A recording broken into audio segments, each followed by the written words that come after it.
Unfortunately, at the store we could not find chicken bones, so I'll be taking a whole chicken and washing it as if it were the bones, and then boiling it and removing the bones. Are you laughing? And then this will just be an added step at the start of the video. Oh, water.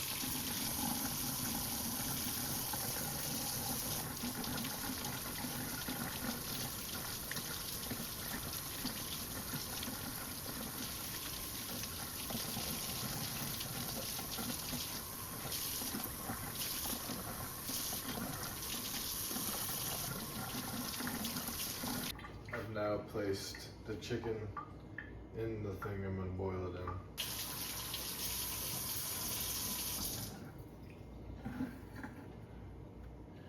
The chicken fits perfectly. Hope I can see that. And here you see the chicken is just submerged right at the surface. So when it starts to boil, it will boil quicker.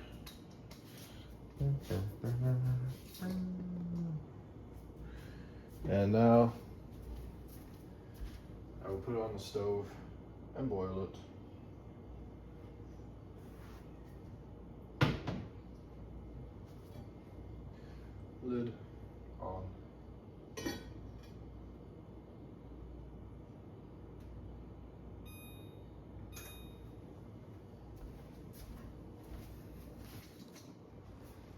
Is now just gonna boil on high until it is ready to get the bones taken out.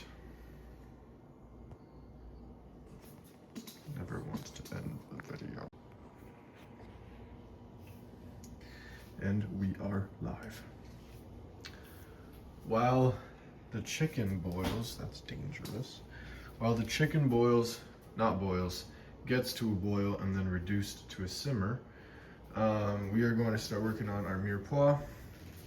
100 grams onion, 50 grams carrot, 50 grams celery, or 2 parts onion, 1 part carrot, 1 part celery, and we have everything here ready to go. Okay. So since I'm just focused on making the mirepoix right now, this is like, what's it called? Mise en place. Because this is the only 3 things I'm using right now. So, I'm gonna do the celery first. Take the band off. I'm gonna throw this up.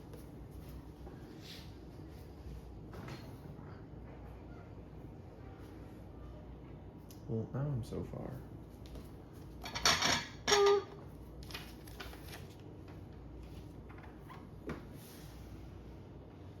How does that look? Yes. And then just gonna, I washed my hands already. Take the end off. Boom. I don't know how many stems, either yet. How many stems will make 50 grams? Boom, put these 2.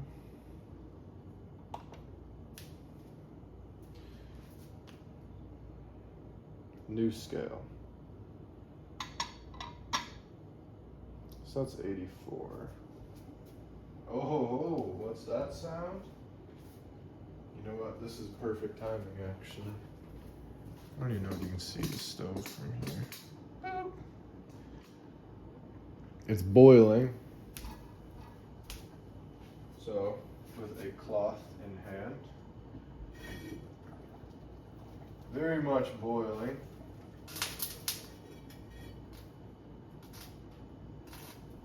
It will now be reduced to a simmer.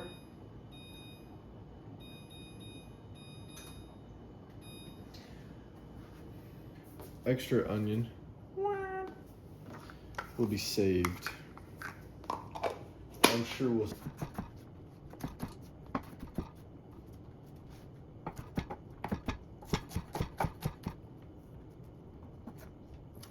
Close enough.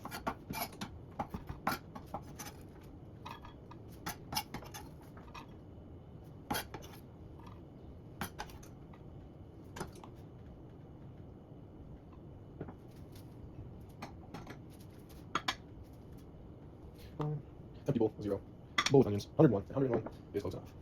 I'm gonna leave this in here. Good. Okay, the reason I peel it before we weigh it is because I'm adding something called the skin on, so I would weigh it to put in here called the skin on. I'm gonna take the skin off with a little peeler. There's a little blemish at the end. Weird point. I'm gonna guess right here, 47, 55. 55 is too far off. 51 is close enough, the excess would go to the shaft. I hate carrots.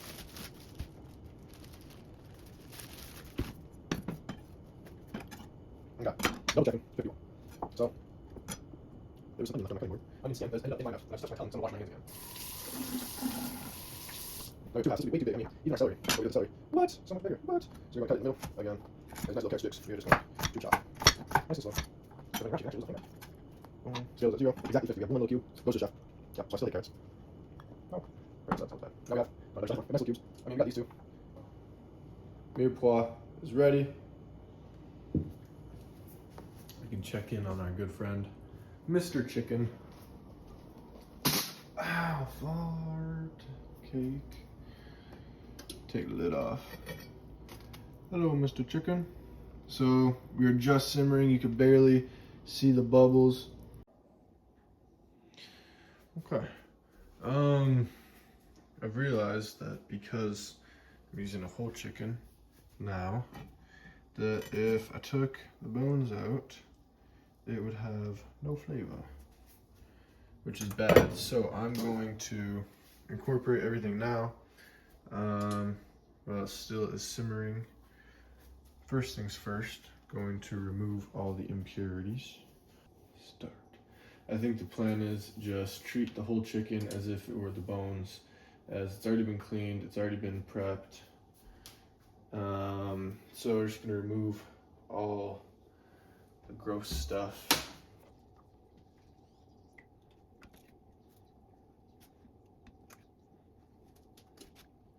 Okay, that worked better than I thought it would. Maybe just a little bit. I just want to see a bit more bubbles. Okay, now for the cheesecloth sachet, whatever it is, I don't think cheesecloths are real. I looked everywhere for them, I couldn't find them. Nonetheless, I've got the peppercorn, I've got the bay leaves, I've got the parsley, and I've got the parsley, I've got the thyme. That's thyme, that's parsley. So I'm gonna give these a quick wash, and then I'm just gonna put them right into the chicken stock. You can see it's kind of sitting out of the water. When I put the lid on, I guess it's no big deal, but at the end of the day, I want this to be as best as possible, so I'm just gonna move this around a bit. Chicken doesn't really go any lower. Dude.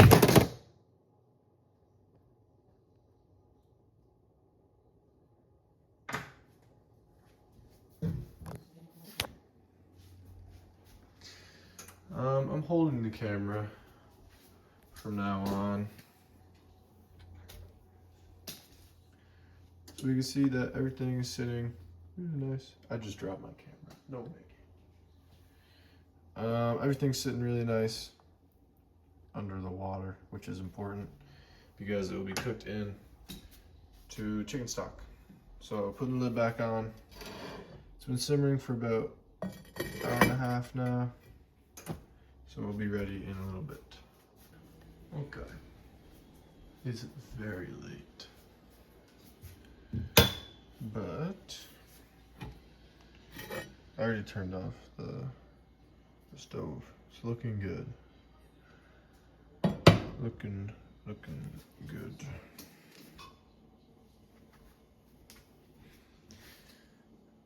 So chicken completely fell apart, but got most of the bigger pieces in. I'm sure there's still some sitting on the bottom that we're gonna see. It looks super good. Good little mix, super flavorful. It looks really good. Really happy with how it looks. And then the chicken, obviously, going to eat this up. So now we need to carefully strain it out. I'm going to try to record this the best I can.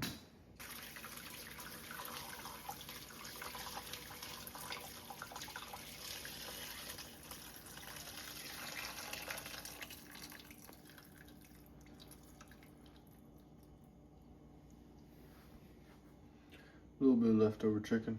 I think that's a leg amongst vegetables. But looks good. Strained it really nice.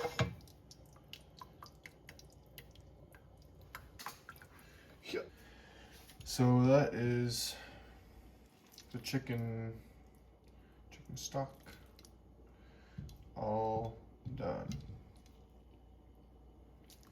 And tomorrow, I'm going to be doing step 2.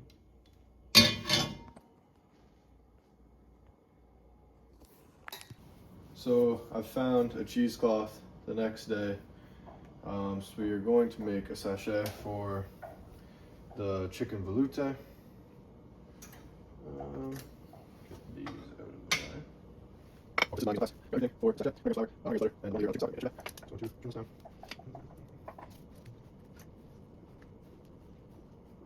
I'm gonna try this one. We'll taste this off. Take your time. Nice long string. Make it nice and tight.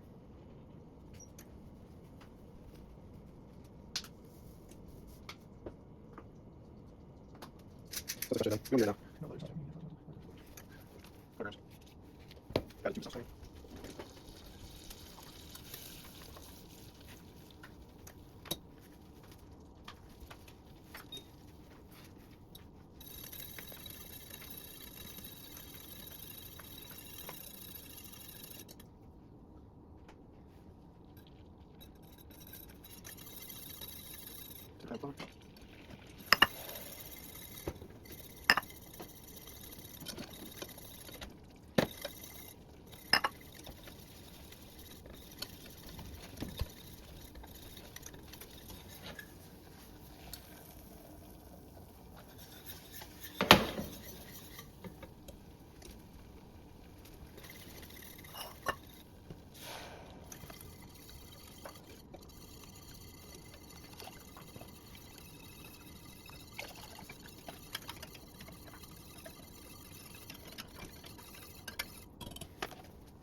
So add spice tag.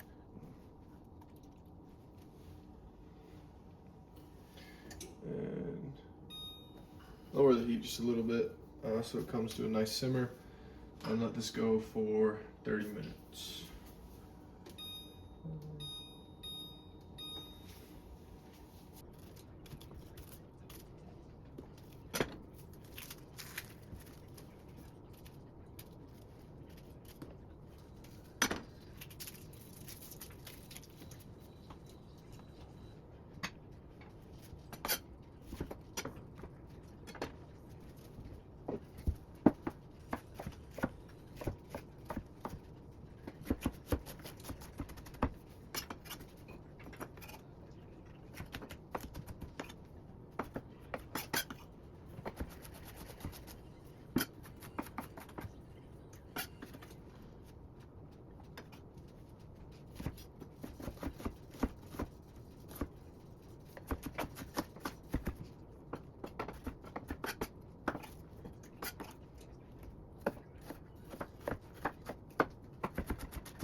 So we're going to take this out.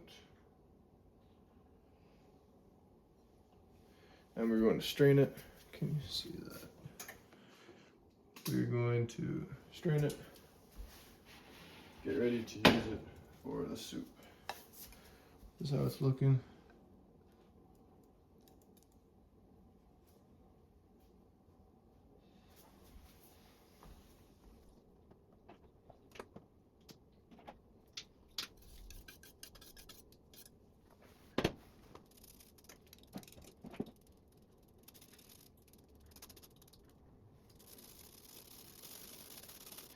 So this is our finished velouté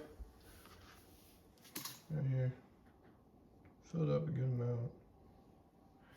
We're going to use this for the soup.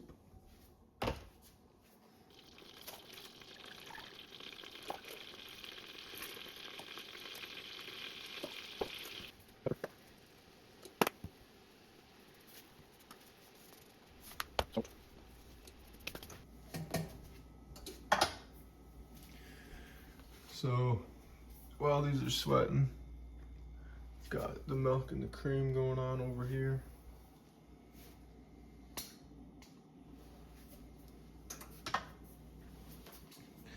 So everything is softening up really good, but there's still no color. So this is a perfect time to go ahead and add the velouté to the mix.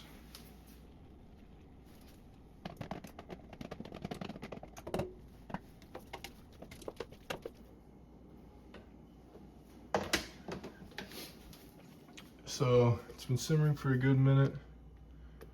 The vegetables are looking like really tender, looking really good. The color is really coming out in the velouté, I guess, because it's just vegetables in there. So I've had the milk and the cream sitting on super low heat for probably like 20 minutes now. So we're going to incorporate it into the soup.